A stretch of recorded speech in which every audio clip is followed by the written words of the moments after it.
What is up, superfans? I'm Matt Stockholm, and this is another edition of the Quantum Corner. Thank you guys so much for watching.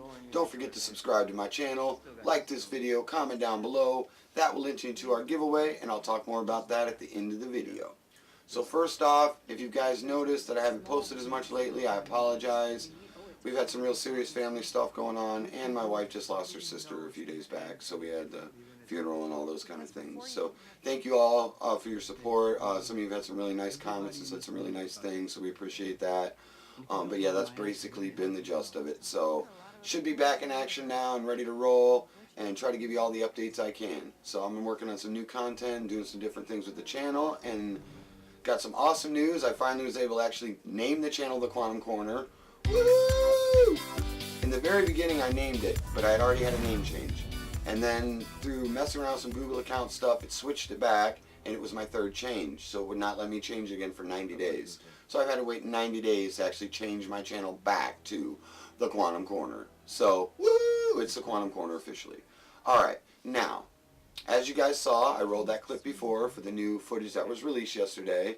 I was pretty excited about it, so I want to talk a little bit about that, as well as some of the things that have been revealed recently about Avengers Endgame.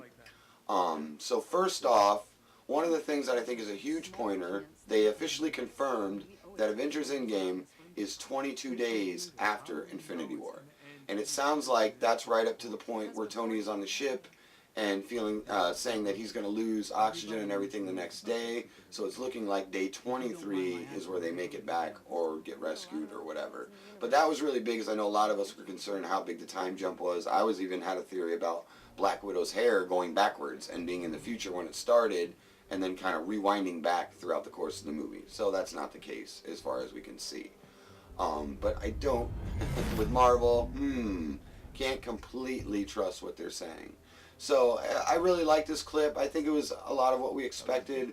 It sounds like what was played at the CinemaCon thing, and then the Disney shareholders meeting was pretty similar footage. So I think we all expected some of this to be in the movie. But I definitely have some questions, which we're going to get to here shortly. The next thing I want to talk about is Rhodey's comment to Captain Marvel about basically where have you been? Like, we're all about the superhero life, and, you know, where have you been? And I like that Captain Marvel tells him basically she's been out helping other planets, because I'm sure a lot of us wondered the same question. And not a lot of the other planets have the Avengers there to help. So that does make sense. Now I want to jump into something else a little bit, just kind of a sidebar. There's been a lot of talk about Thanos and when he first went after Earth and why he sent Loki. So what I think is it's very possible that Thanos sent Loki to test Earth's might. Not to necessarily take it over. I mean, if they won, great. But I think he also was testing if Captain Marvel would interfere. Because if you think about it, and you go back to the Captain Marvel movie, spoilers if you guys haven't seen Captain Marvel, I apologize. But at the end, when she's tearing up the Kree Armada, Ronan says that he'll come back for the weapon, and the guy's like thinking he means the engine, but it's really Captain Marvel he's talking about. He says, no, the girl. So if he knows about Captain Marvel, and you go back to Guardians of the Galaxy, him and Thanos had a pretty close relationship, I'm pretty sure he probably filled Thanos in on this massive weapon woman. So I think Thanos knew and wanted to see before he attacked if Captain Marvel came into play, which she did not. So let me know what you guys think about that. Do you think the same thing? Do you think something different? I always appreciate your comments and feedback. Okay, so now let's talk about the clip itself. Okay? It's basically spelling out what a lot of people are predicting.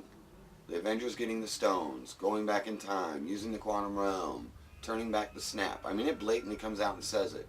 And this is why I think it is totally false. They're misleading us, guys. I believe it with all my heart. You look at statements that Marvel, Kevin Feige, the Russos have made recently, and then going back to that little featurette, We Need to Finish This, that just came out. Robert Downey Jr. makes the challenge that nobody's going to figure out what Avengers Endgame is actually about. And I think he's right. I think all this stuff we're speculating, all they've fed us through the trailers, all they've even probably purposely leaked wrong information just to throw us off track. And I think when we actually get to Avengers Endgame, we're going to see that it has nothing to do exactly with what we thought. Now, there may be some parts of it that do correlate, but I think it may be totally different than what we expect. The Russos have been known to mess things around in the trailers, and they even made another statement the other day in an interview where basically Joe Russo said that the scene with Cap and Iron Man wasn't even in the movie. And you could tell when Anthony looked at him like, why are you saying that? So it's either a matter of he's like, why are you spoiling the surprise? Or is he saying, why are you lying? I mean, obviously time will only tell. But I think they are doing some serious misleading, guys. And I think we're going to figure this out when we get to actually see Avengers Endgame. You trust me? So that's pretty much all I got today for the Avengers update, guys. Let me know what you guys think. Are you excited for what's coming? Do you feel overwhelmed? I feel like they're throwing us so much sometimes trying to follow it all. It's crazy. But I love it. I'm not complaining. So yeah, guys, let me know what you think. Let me know what you think about the theory. Are we being misled? Is this what the movie's going to be about? I really love hearing your comments, guys. It matters so much. So that's pretty much it for the Quantum Corner. I'm Matt Stockholm saying, stay super, everybody. Tickets on sale now.